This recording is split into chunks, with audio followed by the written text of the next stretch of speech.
Sometimes our homes are the safest place we can think of. And what safer place in those homes than our very own beds? Warm, comfortable, relaxing. The place we lay our heads every night. But as we all know, your bed can also be a place where you sit and anxiously await the morning as your brain echoes with a cacophony of ideas and memories. If you are looking for one more reason not to go to sleep tonight, you've come to the right place. Gather around the campfire, ghouls and ghoulettes, and let Nethermore tell you a story that'll make you think twice about checking under your bed.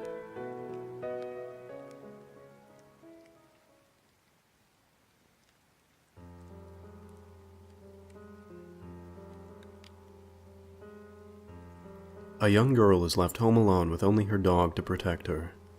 On the news that night, they announce that there's a serial killer on the loose in the area.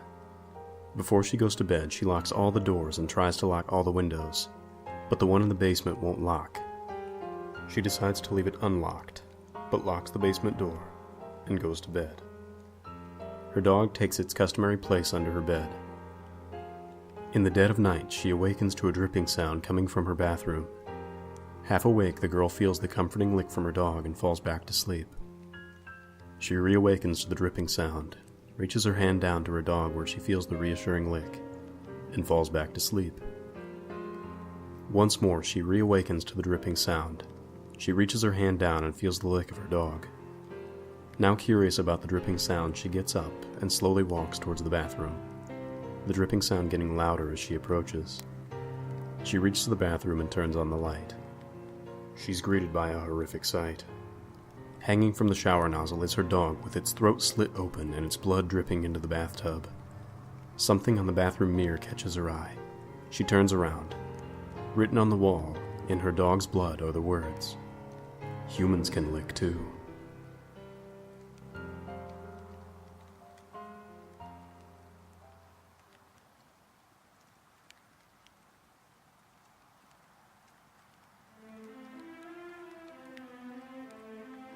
It was the 2nd of January, 2:04 a.m. I woke up to a knocking on the door. One knock every 3 seconds. I slipped on my slippers and walked down the stairs. As I walked down, the knocking on the door got faster, almost like a heartbeat.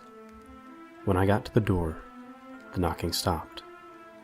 I looked outside, and nobody was there.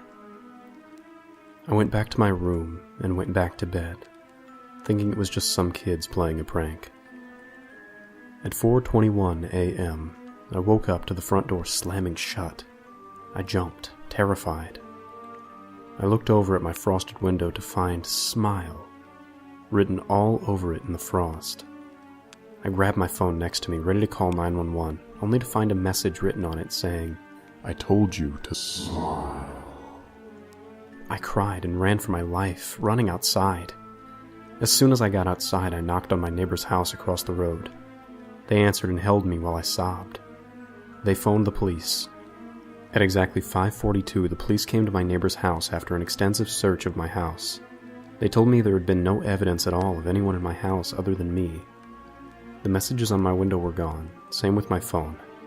They told me to get some sleep and advised me to see the doctor about stress and anxiety problems.